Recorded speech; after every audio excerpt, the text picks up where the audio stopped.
ज्ञानतिमिरान्धानां ज्ञानाञ्जनशलाकया चक्षुरुन्मीलितं येन तस्मै श्री गुरुवे नमः। पिछले 3 वक्तव्यों में चर्चा के मध्य हमने नीति वाक्यामृत में जिस सप्तांग राज्य का विवेचन किया गया है, उन 7 अंगों में से जो प्रथम अंग के रूप में राजा या स्वामी का वर्णन है, उस विषय को जाना। अब राज्य के जो 7 अंग हैं, उनमें एक महत्वपूर्ण अंग के रूप में मंत्री या मंत्री परिषद, इस अंग के रूप में हम चर्चा करेंगे। नीति वाक्यामृत के मंत्री समुद्देश और अमात्य समुद्देश, इन 2 प्रकरणों में, 2 समुद्देशों में बहुत विस्तार के साथ आचार्य सोमदेव सूरी ने इस महत्वपूर्ण अंग की चर्चा की है। राजा को आहार्य बुद्धि अर्थात ऐसा बुद्धि वाला होना चाहिए जो करणीय और अकरणीय को, हेय और उपादेय को, या क्या प्रजा के प्रति उसका कर्तव्य है और किन से प्रजाओं को वह नाराज कर सकता है या नाराज प्रजाएं हो सकती हैं, इन सब का बड़ा अच्छी तरह से ज्ञान होना चाहिए।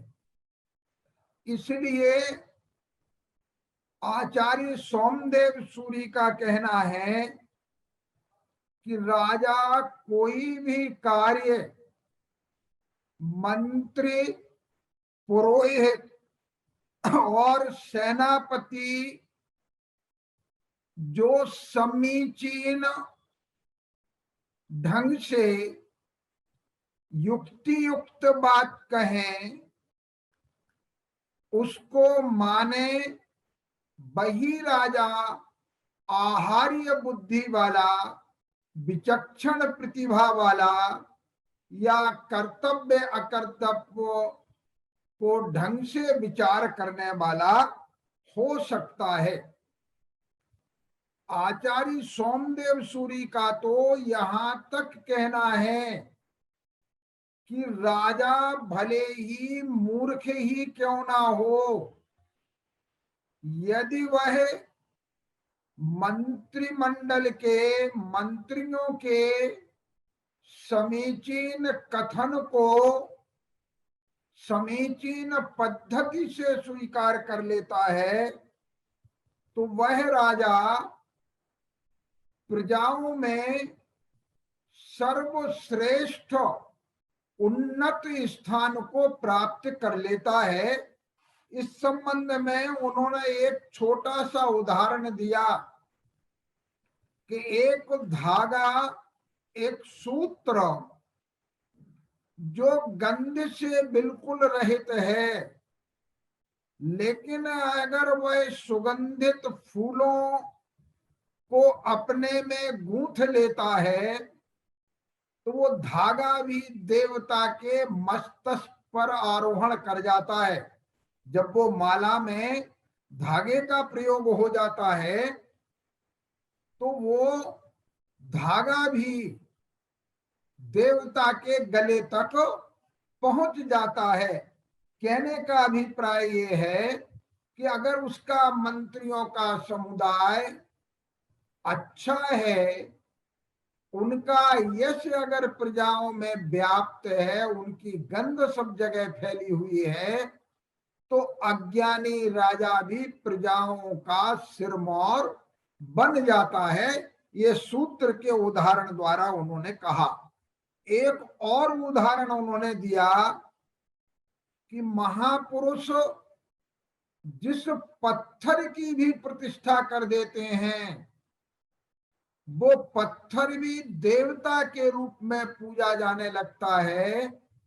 तो महापुरुष श्रेष्ठ मंत्रियों के द्वारा प्रतिष्ठित राजा प्रजाओं के द्वारा पूज्य बन जाता है। इसलिए राजा को चाहिए कि वो मंत्रियों के कही हुई बातों का युक्ति युक्त ढंग से पालन करे, मंत्रिमंडल की सलाह को वह समय समय पर माने। इस संबंध में हमारे सामने इतिहास गवाह है कि ईसा पूर्व 4वीं शताब्दी में जब नंद वंश का मगध में शासन था और वो अन्याय युक्त हो गए थे, तब चाणक्य के द्वारा प्रतिबोधित होकर चाणक्य ने अपनी आर्थिक और धार्मिक नीतियों से, राजनीतिक दृष्टिकोण से नंद राजाओं को पराजित करके और चंद्रगुप्त को शासनारूढ़ करा दिया। तो अगर कोई भी राजा जो स्वयं में भले ही मूर्ख हो, अज्ञानी हो, राजनीति का विशेष ज्ञान ना हो, लेकिन यदि मंत्री समूह की बात को मंत्रिमंडल के कहे गए समीचीन कथन को मानता है, तो वह प्रजाओं में, यहां तक कि उत्तम पुरुषों में भी प्रतिष्ठा को प्राप्त कर लेता है। और यही कारण है कि हम देखते हैं कि राजा के उत्तराधिकार में कम उम्र वाले राजकुमार, अल्प वय के राजकुमार भी शासन को अच्छी तरह से चलाने में समर्थ हो जाते थे, यदि उनका मंत्रिमंडल उन्हें अनुकूल सलाह देता था और वो उसे मानते थे। इस प्रसंग में आचार्य सोमदेव सूरी ने कुछ सद्गुणों का विवेचन किया है कि मंत्रियों में कौन कौन से गुण होना चाहिए। अगर वे गुण मंत्रियों में हों तो मंत्री देश के प्रति श्रद्धावान, वफादार होते हैं और उससे प्रजाओं को पीड़ित न करने वाला परामर्श राजा को प्रदान करते हैं। उनमें सबसे पहला गुण जो है वो है कि मंत्री को अपने ही देश में उत्पन्न होने वाला होना चाहिए। हम आज की परिस्थितियों में भी अगर विचार करें तो देश में जब जब किसी विदेशी मूल के व्यक्ति को मंत्री पद पर या उच्च पद पर अधिष्ठित करने की बात आई है, तो देश के कतिपय लोगों ने उनका विरोध किया है, क्योंकि जो अपने देश में उत्पन्न होने वाला नहीं होगा, वो जब देश की बात आएगी तो देश के प्रति पक्षपात जो होना चाहिए वह उसमें नहीं हो पाएगा। इसलिए उन्होंने बहुत स्पष्ट रूप से कहा कि राजा उसी मंत्री की नियुक्ति करे विशेष रूप से मुख्य प्रधानमंत्री के रूप में, मुख्य अमात्य के रूप में, जो उसी देश में उत्पन्न होने वाला हो। दूसरी बात कही कि राजा को ऐसे मंत्री नियुक्त करना चाहिए जो सदाचार के परिपालक हों। क्यों? क्योंकि जो दुराचार युक्त मंत्री अगर होगा तो वो नियम से दुष्ट जनों से घिरा रहेगा और बुरे कार्यों के प्रति उसकी घृणा का भाव नहीं होगा। बुरे काम में उसके साथी भी प्रवृत्ति करेंगे और वह भी प्रवृत्ति करेगा। इसलिए जैसे विष की एक बूंद बहुत बड़े दूध के घड़े को भी विषयुक्त बना सकती है, उसी प्रकार जो दुराचारी मंत्री है वो संपूर्ण प्रजा में दुराचार को फैला सकता है। इसलिए दूसरी बात कही कि उस मंत्री को दुराचार से रहित तो होना चाहिए। कैसे मंत्रियों की नियुक्ति करे, कौन कौन से गुण हों मंत्रियों में, इस पर विचार करते हुए नीति वाक्यामृतकार अन्य जो वैदिक स्मृतियां, वैदिक ग्रह्य सूत्र आदि में वर्णित मंत्री के गुण हैं, प्रायः उनका अनुकरण करते हुए भी वो जैन परंपरा में जिन व्यसनों को घातक माना गया है उन व्यसनों से दूर हो, मंत्रिमंडल अव्यसनी हो, व्यसन रहित हो, इसके प्रति उनका विशेष पक्षपात दिखाई देता है।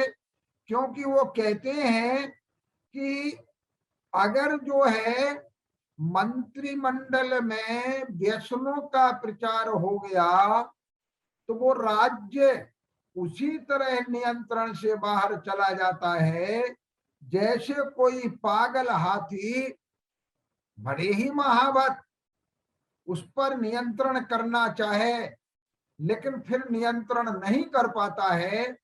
उसी प्रकार से उस राजा की भी दशा हो जाती है कि वह प्रजा पर नियंत्रण तो करना चाहता है लेकिन चूंकि मंत्रिमंडल के व्यसनी होने के कारण प्रजाओं में भी व्यसन घर कर गए हैं, इसलिए वह उन पर नियंत्रण करने में असमर्थ हो जाता है।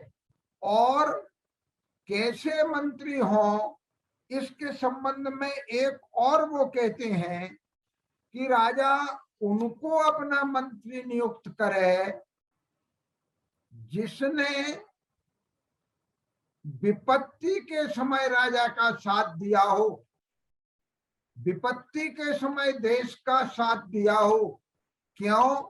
क्योंकि अनुकूल परिस्थितियों में तो शत्रु भी मित्र बन जाते हैं लेकिन विपरीत परिस्थितियों में जो मित्र बना रहे वास्तव में वही राजा के लिए और राज्य के कल्याण के लिए हो सकता है।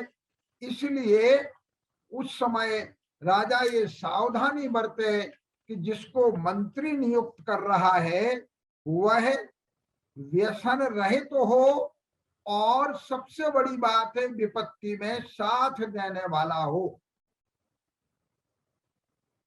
जिसके किसी संबंधी ने कभी भी राष्ट्र के प्रति द्रोह किया हो, संबंधी ने भी, नीति वाक्यामृतकार कहते हैं कि उसको राजा अपना मंत्री न बनाए क्योंकि हो सकता है कि राजा के प्रति वफादारी का प्रदर्शन, वो राजा के प्रति जो उसके संबंधियों का द्रोह है उसको बदला लेने के लिए ही राजा से मित्रता कर रहा हो या राजा के प्रति वफादारी दिखा रहा हो, इसलिए ऐसे व्यक्ति को वो मंत्री बनाए जिसका कोई भी संबंधी कभी राजद्रोही न रहा हो। एक और विशेषता के रूप में वो कहते हैं कि वो व्यवहार विद्या में दक्ष हो। व्यवहार का मतलब है मुकदमों का जानकार हो, अर्थात जो वहां पर विवाद आए उन विवादों के बारे में उसकी अच्छी जानकारी हो, ताकि जब राजा के सामने कोई इस तरह की बात आती है तो उनका निपटारा करने में वो अच्छी तरह से सफल हो सके, राजा को सही परामर्श दे सके। क्योंकि मंत्र जो है जिससे ये मंत्र शब्द बना, वो मंत्र का मतलब ये है, मंत्र क्रिया जो संस्कृत में है वो परामर्श देने, विचार करने या सलाह देने के अर्थ में है। तो मंत्री जो है वो राजा का सलाहकार है, परामर्शदाता है, उसका एडवाइजर है। इसलिए उसको ये सावधानी बरतना है राजा को कि चूंकि उसकी सलाह पर ही राज्य व्यवस्था चलना है, इसलिए वह ऐसे व्यक्ति को मुख्य रूप से मुख्यमंत्री या प्रधानमंत्री के रूप में रखे जो कि कभी भी व्यवहार या मुकदमों से विमुख ना हो, वो उनके अच्छी तरह से जानने वाला हो और अस्त्रज्ञ, अस्त्र शस्त्र चलाना जानता हो, युद्ध विद्या में कुशल हो। किंतु युद्ध विद्या में कुशल होने पर भी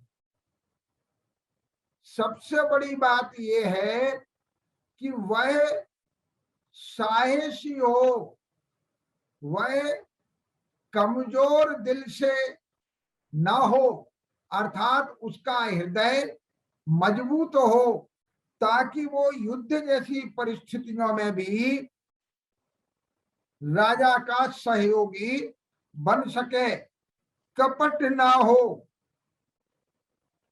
एक और बात जो मंत्री के प्रमुख गुण के रूप में नीति वाक्यामृत में वर्णित की गई कि वो शत्रु की चेष्टाओं का परीक्षक हो, अर्थात शत्रु राजा, शत्रु देश उनके प्रति कब क्या सोच रहा है, वो स्वयं अपने गुप्तचरों के माध्यम से, अपने सहयोगियों के माध्यम से, अन्य सह अमात्यों के माध्यम से ये पूरी बात की परीक्षा करने वाला बने।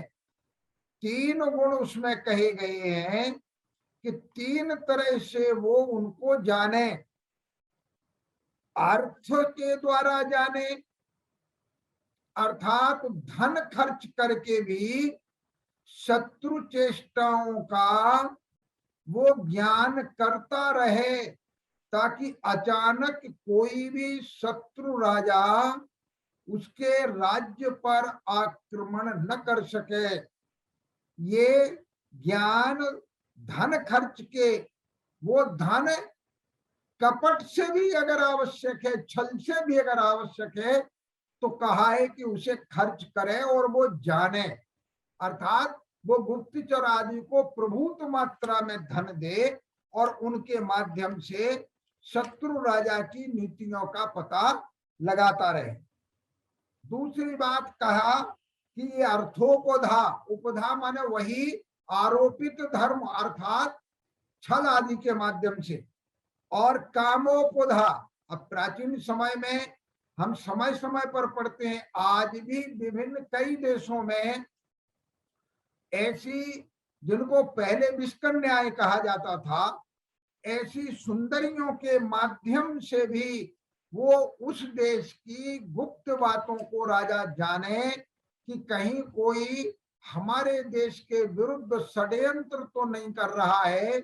इस प्रकार कामोपधा और तीसरा भयोपधा, अर्थात इस तरह से भय क्रिएट करे कि दूसरे अड़ोस पड़ोस के जो उसके शत्रु देश अगर हैं तो वो उसकी शक्ति को कभी भी कम न आंक सके, इस तरह से भय उत्पन्न करे।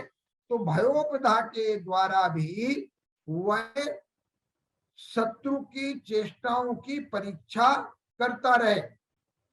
राजा को चाहिए कि प्रिय वचन बोलने वाला बने, क्योंकि प्रजाएं ऐसे राजा का विपत्ति के समय में सर्वस्व निछावर करके भी साथ देती हैं, जिसका प्रजाओं के प्रति अनुरंजक या प्रजाओं को प्रसन्न करने वाला व्यवहार होता है। यद्यपि राजनीति में ये कहा गया है कि हितम मनोहारी च दुर्लभम बचा, जो वचन हितकारी भी हो और अच्छे लगने वाले भी हों, ऐसे वचनों का मिलना बहुत कठिन होता है। तथापि राजा का ये कर्तव्य है कि वह प्रयास करे और उस प्रयास के द्वारा ये लोगों को जताने की कोशिश करे कि राजा प्रजाओं के लिए सब कुछ कर रहा है।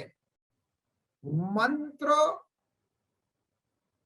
अर्थात जो मंत्रिमंडल के साथ मंत्रणा की गई है, सलाह मशवरा किया गया है, वो किसी भी ढंग से लीक न होना पाए, इस प्रकार मंत्र की रक्षा करने वाला भी उस मंत्रिमंडल को होना चाहिए।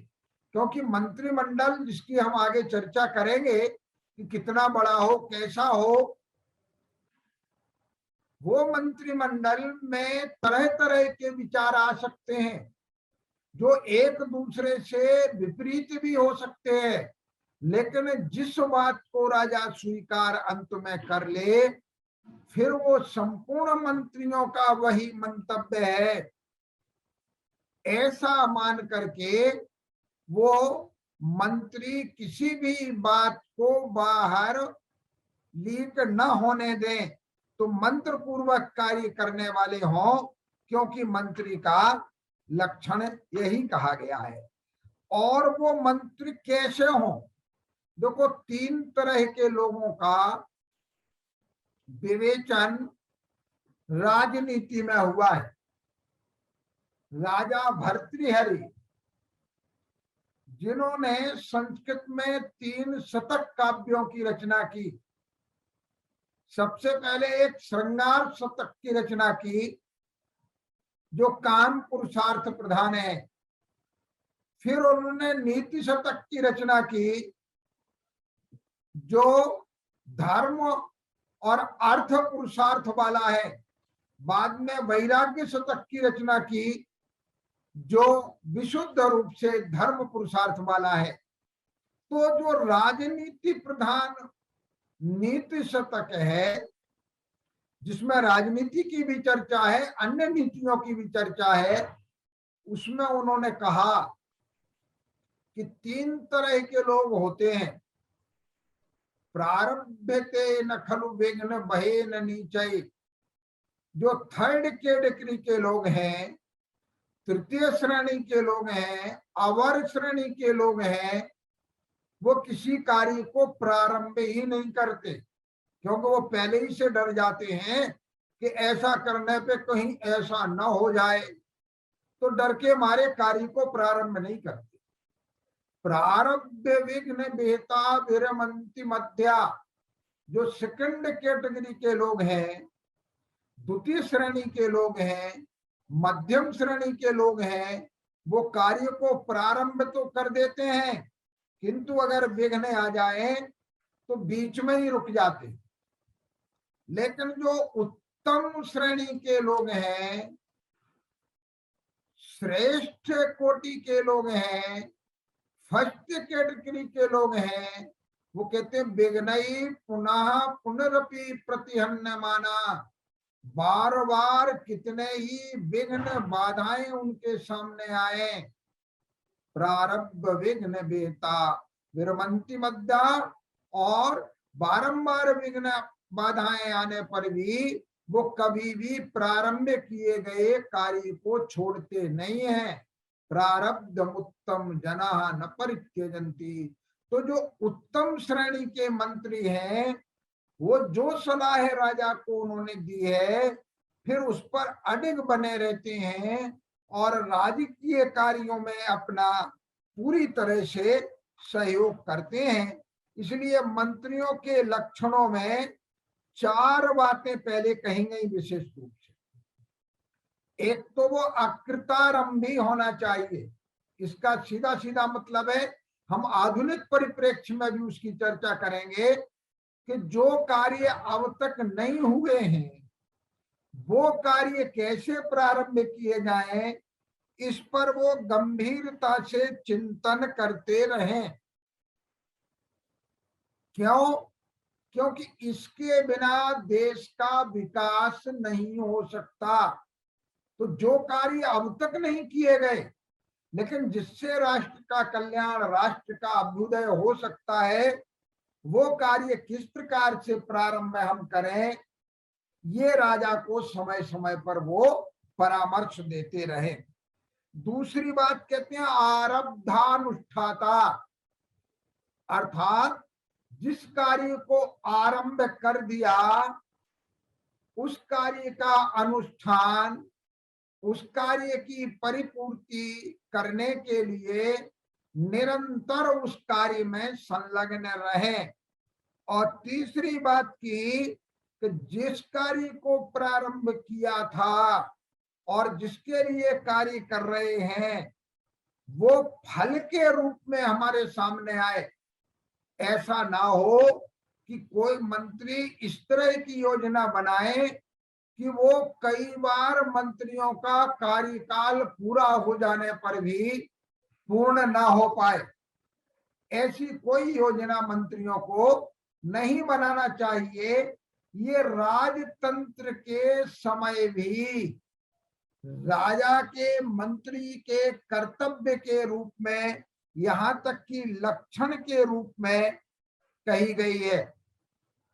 और उसके लिए पंचांग मंत्र अर्थात ऐसा परामर्श, ऐसी मंत्रणा, ऐसा सलाह मशविरा राजा के सामने करें कि वो 5 प्रकार से कार्य करें।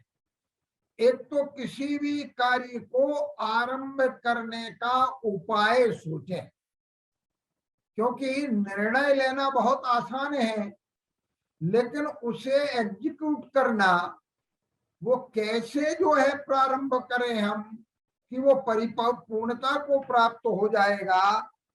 तो पहला मंत्र, पहला परामर्श, पहली सलाह वो राजा को इस प्रकार दें कि इस तरह से यदि हम इस कार्य को प्रारंभ करेंगे तो हम कार्य सिद्धि की तरफ, सफलता की तरफ आगे बढ़ जाएंगे। तो सफल कैसे हो वो कार्य, इसके लिए वो आराम से विचार करके सलाह दें। दूसरी कह रहे हैं पुरुष द्रव्य संपत्ति। 2 चीजें प्रत्येक कार्य को संपन्न करने के लिए जरूरत है। एक तो मैन पावर और दूसरा मनी। तो पुरुष के अंदर उस मैन पावर की बात कही है उन्होंने और द्रव्य संपत्ति के अंदर मनी की बात कही। कोई भी योजना इन 2 के बिना पूर्णता को प्राप्त नहीं कर सकती। इसलिए केवल योजना बनाकर काम नहीं, अपितु जो योजना हम बना रहे हैं, जिस कार्य करने को राजा को परामर्श दे रहे हैं, उसके लिए हमारे पास काम करने वाले लोग हैं, दक्ष लोग हैं, कुशल व्यक्ति हैं या नहीं, इस पर विचार करें। फिर वो कुशल व्यक्ति जो काम में लगेंगे उनके लिए देने योग्य धन और उनमें जिन वस्तुओं का प्रयोग किया जाएगा उनके लिए पर्याप्त धनराशि है या नहीं, इस पर भी मंत्री गंभीरता से विचार करें। अगर उनके पास मैन पावर और मनी नहीं है राजा के पास, तो कोई भी योजना ऐसी प्रारंभ न करें जिसे आज की भाषा में लोक लुभावन कहा जाता है, कि लोगों को आकृष्ट करने के लिए हमने तरह तरह की घोषणाएं कर दी लेकिन वो पूरी नहीं हो पाती। तो यहाँ कहा कि कोई इस तरह की बात ना आए कि हमारे पास ना तो मैन पावर है और ना मनी है, फिर भी हम किसी योजना को प्रारंभ करने की राजा को सलाह दें, तो वो कह रहे हैं कि इस तरह की बात नहीं होना चाहिए। तीसरी बात करें, देश काल विभाग, किस स्थान पर योजना को प्रारंभ किया जाए, किस समय प्रारंभ किया जाए, ये देश काल का विभाजन मंत्रियों को ज्ञात होना चाहिए।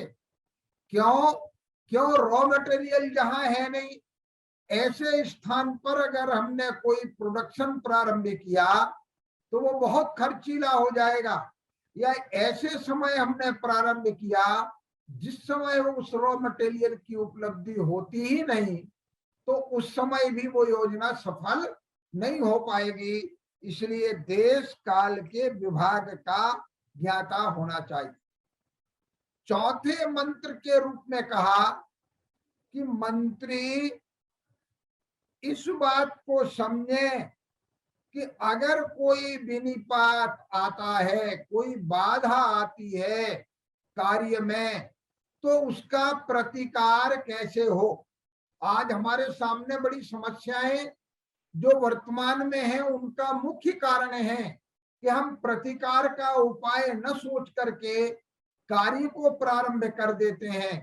तो कार्य में जो बाधाएं आती हैं, उन बाधाओं के कारण लगातार जो है विलंब होता रहता है, और वो कार्य समय पर पूरा ना होने से मैन पावर की भी वेस्टेज होती है और मनी की भी वेस्टेज होती है, धन भी अपव्यय में जाता है और लोगों का किया हुआ कार्य का परिणाम भी हमें प्राप्त नहीं हो पाता है। इसलिए पहले हम आने वाले विनिपातों को सोचें। एक कार्यक्रम हमें करना है, एक हमें फैक्ट्री लगाना है, या राजा को कोई देश के विकास के लिए मान लीजिए कोई ऑर्डिनेंस फैक्ट्री लगाना है, तो वहां क्या क्या बाधाएं आएंगी, उन सब बाधाओं को प्रतिकार करने का उपाय पहले से सोच लें।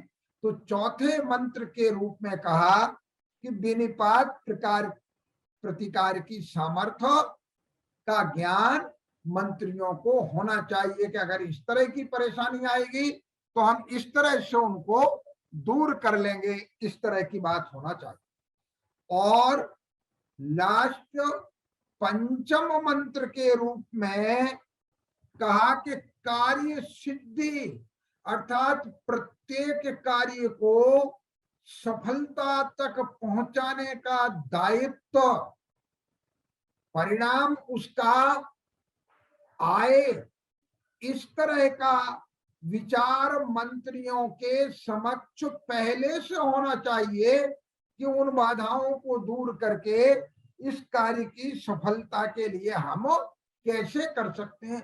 बहुत विस्तार के साथ विवेचन है, अपने समय की सीमाएं हैं, इसलिए बड़े संक्षेप में उनकी चर्चा यहाँ पर हम कर रहे हैं। अब मंत्रियों को राजा के साथ समय समय पर मंत्रणा करना है। तो जब समय समय पर मंत्रणा करना है तो नीति वाक्यामृत कौटिल्य के अर्थशास्त्र के अनुसार उसमें कुछ और एडिशन करते हुए उन स्थानों की भी चर्चा करते हैं कि किन स्थानों पर मंत्रणा करना चाहिए और किन स्थानों पर राजा को परस्पर मंत्रणा नहीं करना चाहिए।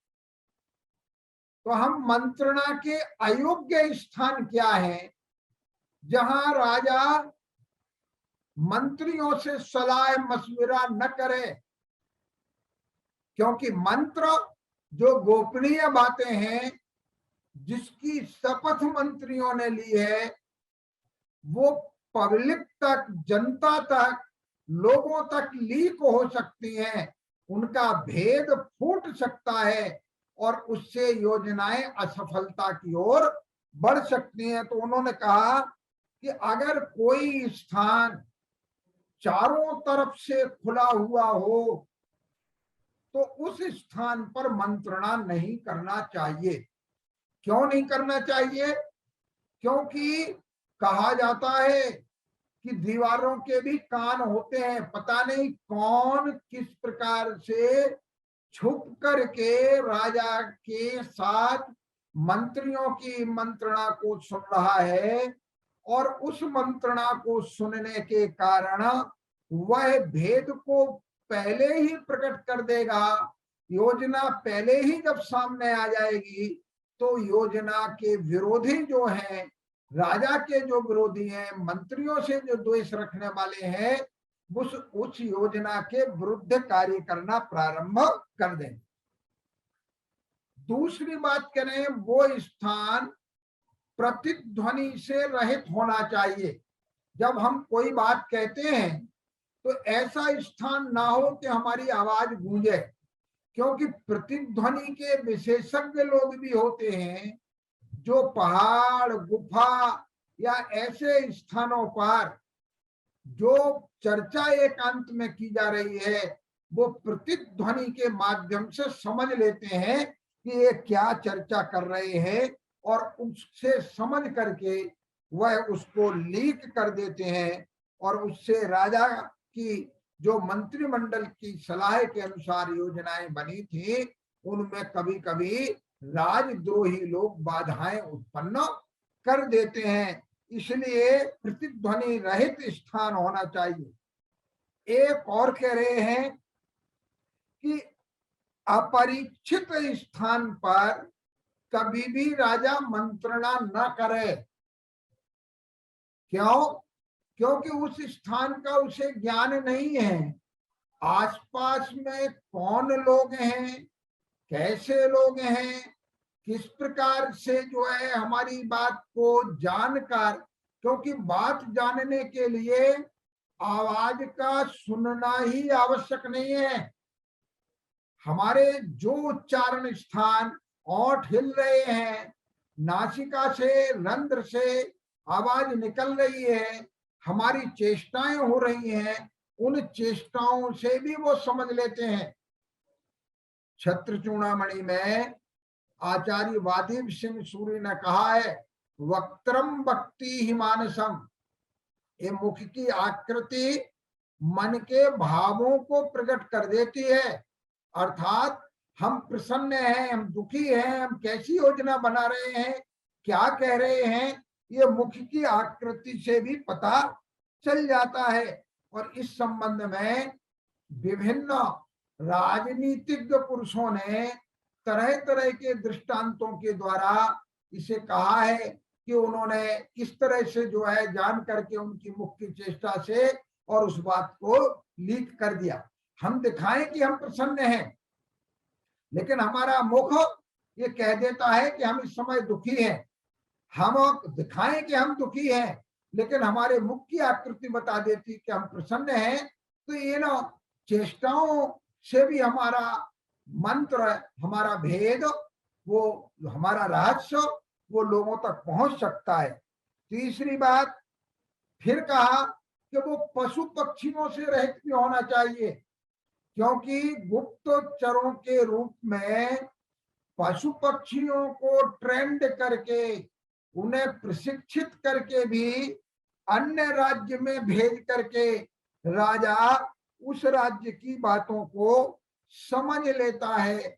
इसलिए उन्होंने मंत्रणा के अयोग्य स्थानों को जो कथन किया, उसी से ये पता चल जाता है कि राजा को मंत्रियों के साथ ऐसे स्थान पर बैठना चाहिए, ऐसे स्थान पर परामर्श करना चाहिए, ऐसे स्थान पर मंत्रिमंडल की बैठक करना चाहिए जो चारों ओर से कवर्ड हो, चारों ओर से घिरा हुआ हो दीवारों से, और वहां कोई भी प्रतिध्वनि बाहर से ना आती हो और ना अंदर की बात की ध्वनि बाहर निकलती हो, और वह स्थान सुपरीक्षित हो जहां अनेक बार वो मंत्रणाएं कर चुके हों, बीच बीच में स्थान बदल के भी मंत्रणाएं करें, लेकिन वो परीक्षित स्थान होना चाहिए।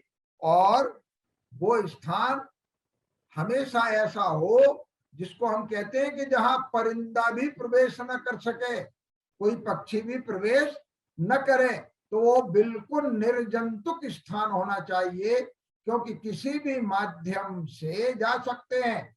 कई बार राजनीति में हम पढ़ते हैं, राजनीति शास्त्रों में, कि कोई दस्तावेज लिखा, कोई बात का सिग्नेचर हुए और चूहा ले गया उसको बाहर। तो ऐसा स्थान भी ना हो जहां अन्य जंतु भी प्रवेश कर सके। मंत्रियों की संख्या कितनी हो, बड़े गंभीरता से इस पर विचार किया गया।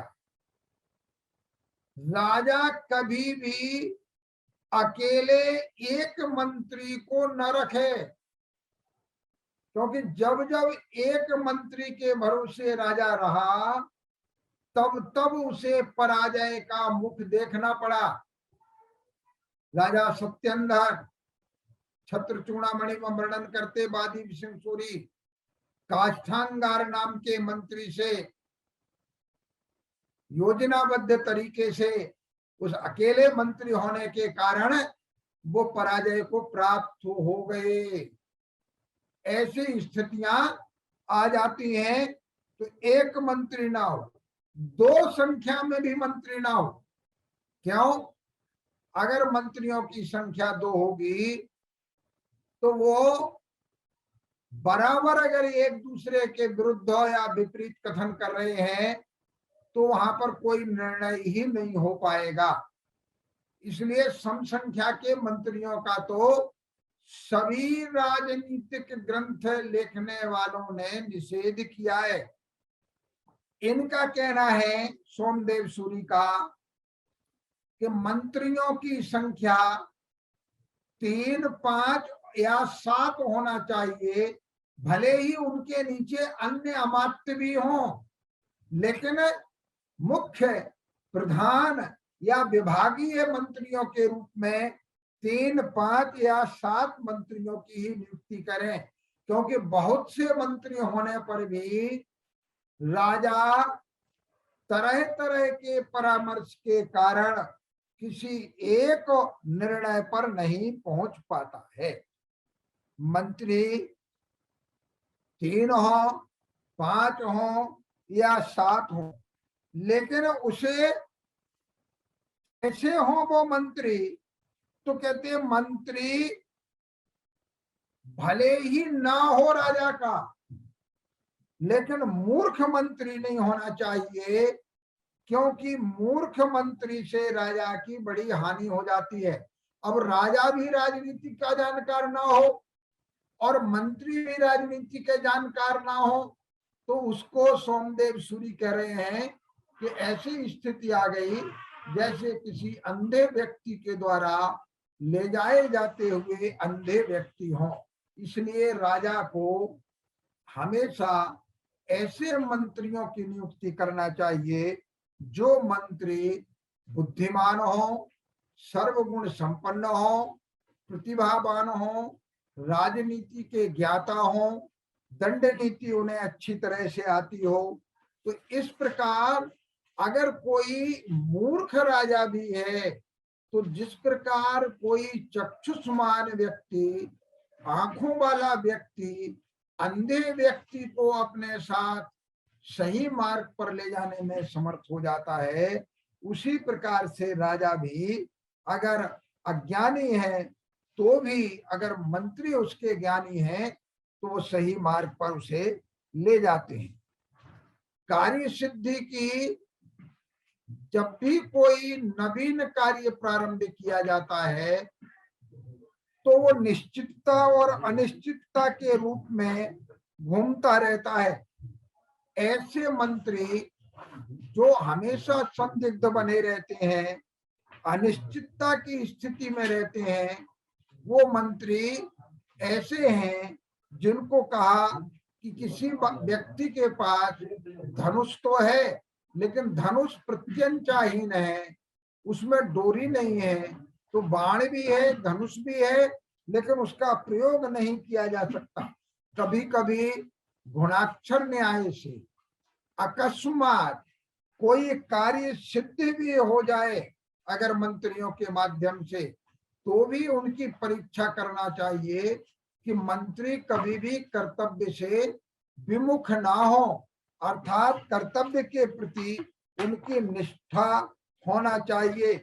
और ऐसे मंत्री जो कालकूट की तरह भी हों, लेकिन अगर उनका प्रधान मंत्रिमंडल का, मंत्रिपरिषद का मुख्य अगर वो कालकूट के समान भी हो, वज्र मूर्ख भी हो, तो वह वज्र मूर्ख भी राजा के विनाश का कारण बन सकता है। इसलिए मंत्रियों को हमेशा बुद्धिमान हो, ये देखना चाहिए। इस संबंध में एक विशेष बात जो सोमदेव सूरी ने कही है, उसको बड़ी गंभीरता से समझने की आवश्यकता है। एक वर्ग ऐसा जिसको परंपरा में क्षत्रिय वर्ग कहा गया, खास तौर पर देश की और समाज की रक्षा की जिम्मेदारी जिसके ऊपर थी, सोमदेव सूरी कहते हैं कि क्षत्रिय को मंत्री नहीं बनाना चाहिए। और उसका कारण समझें, क्यों ऐसा कह रहे हैं। ये वर्गवाद या वर्णवाद नहीं, अपितु सेना में रहने वाला व्यक्ति अगर प्रमुख मंत्री के रूप में राजा के सामने आएगा तो ऐसे व्यक्तियों में कूट कूट कर अभिमान भरा जाता है, और वो अभिमानी होने के कारण क्रोध जल्दी उन्हें आता है। इसलिए राजा को सही सलाह देने में समर्थ नहीं हो पाते हैं। तो उनको कहा कि ऐसा व्यक्ति जो क्षत्रिय हो, अभिमानी हो या लंपटी हो, कामुक हो, उसको मंत्री नहीं बनाना चाहिए। ऐसा सोमदेव सूरी का मंतव्य है। क्योंकि जहां जहां आज हम देखेंगे कि सेनापतियों के हाथ में राष्ट्र की बागडोर आई है, वो देश प्रायः पिछड़े हुए हैं। उन्होंने उन्नति जितनी करना चाहिए नहीं कर पाई है, क्योंकि वो मित्र नहीं बना पाते हैं पड़ोसी देशों को। पड़ोसी देश प्रायः उनके शत्रु बने रहते हैं। इसलिए जो बल आदि में बहुतायत से पाए जाने वाले हैं, उनको मंत्री पद देने का निषेध किया है। कुछ लोगों को कहा है कि राजा अपना मित्र ना बनाए, जो कभी शत्रु रहा हो वो बदला लेने के लिए राजा के मित्र बनने की कोशिश कर सकता है। लेकिन राजा को कहा है कि उसके कपट को समझकर वो उनको अपनी मित्र मंडली में शामिल न करे, और अगर नीति के सहित मित्र मंडली में शामिल कर भी लेवे तो मन का भेद अपने अंतरंग मित्रों की तरह उसे कभी न बताए। चंचल चित्त वालों से मित्रता न करे, क्योंकि राजा की कही गई बात को, मजाक में कही गई बात को भी वो बढ़ा चढ़ाकर प्रस्तुत कर सकते हैं।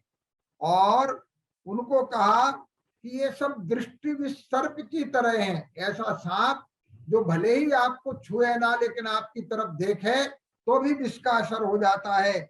इस तरह से उन्होंने उनको मित्र न बनाने की बात कही है। कार्यारंभ में जब विघ्न आए या कार्य करने में विघ्न आ जाएंगे, जो इनसे भय खाता हो, कहते वो मंत्री के लायक नहीं है। क्यों? पशु खेत को खा जाएंगे, अनाज को खा जाएंगे, इस भय से अगर हम खेती करना छोड़ देंगे तो फिर प्रजाओं का परिपालन असंभव हो जाएगा।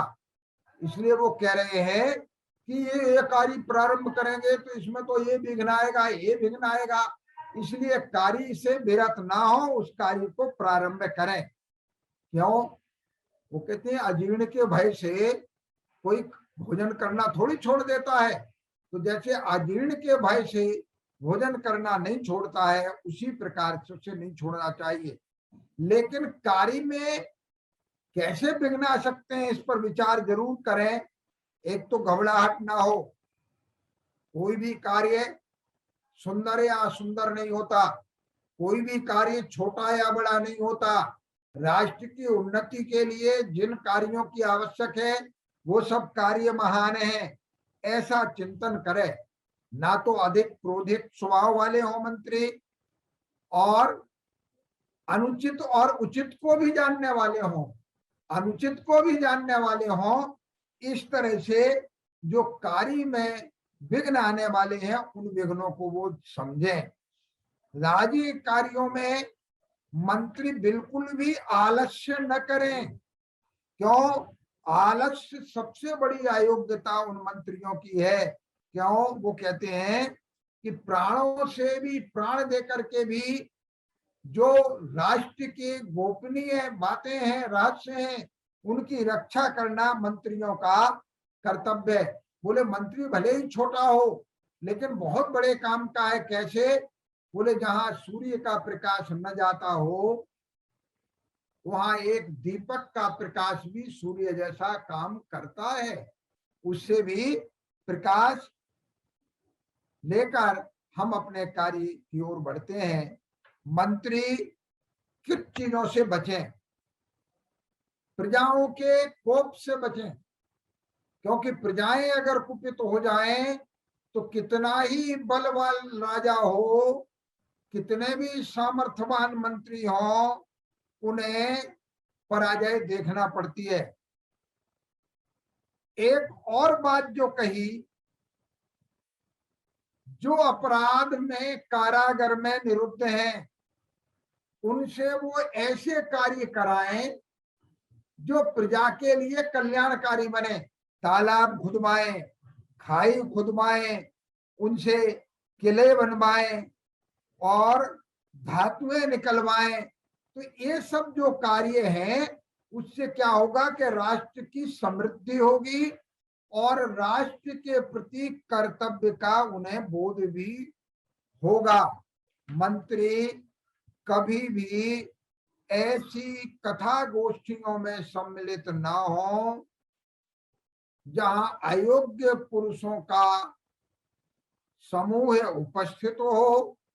उनके साथ वो गोष्ठी न करें, क्योंकि उनके साथ गोष्ठी करने पर मंत्रियों के द्वारा न कही गई बात भी वो राजद्रोह के रूप में प्रजा में प्रचारित कर सकते हैं कि मंत्रियों ने ऐसा कहा है।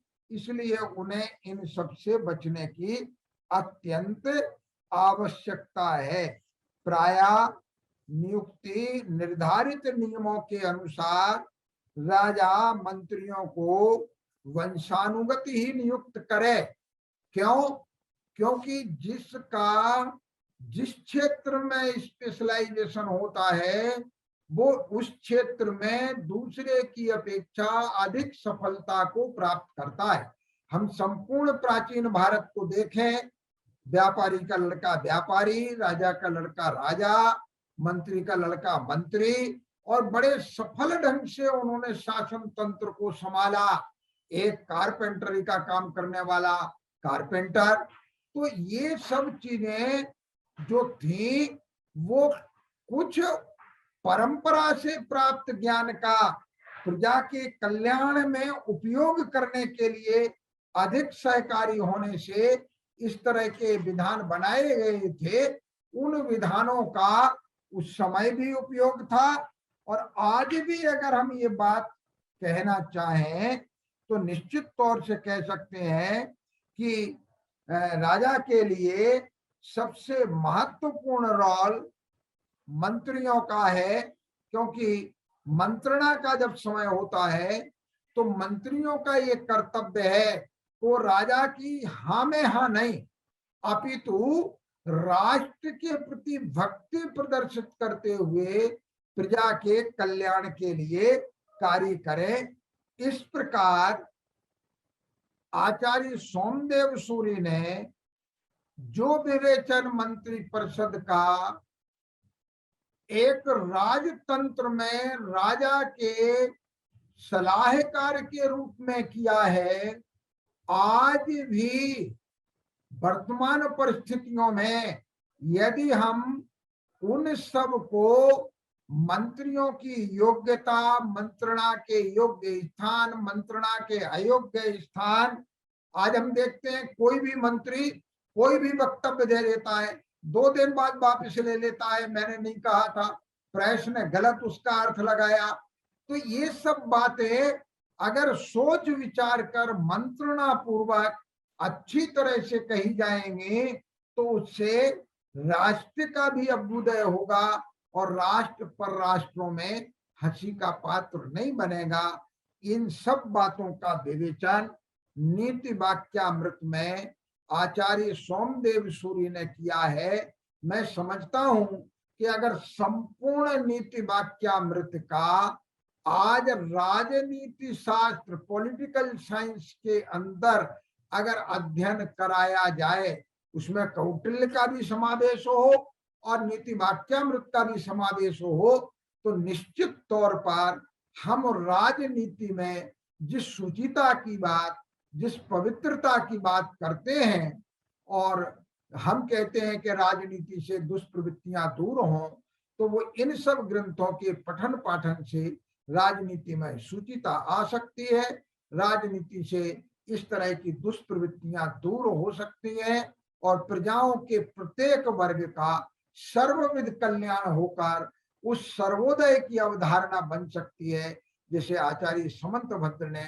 जैन शासन में प्रतिपादित की थी। आज अंत्योदय की हम बात करते हैं कि अंतिम छोर तक के मनुष्य का कल्याण हो। भाई जैन परंपरा तो न केवल अंतिम मनुष्य तक का अपितु सर्व प्राणी मात्र के कल्याण की बात करती है। तो ये राजनीति में हम देख सकते हैं। इन्हीं शब्दों के साथ मैं आज के इस व्याख्यान को इस भावना से यहाँ विराम देता हूँ कि जो लोग इसमें श्रोता राजनीति से जुड़े हुए हैं वो अपने जीवन में और अपने प्रभाव से राजनीति में शुचिता कैसे आए, इस विषय के लिए प्रयासशील रहे। इसी भावना के साथ आप सबके लिए विनम्रता पूर्वक जय जने।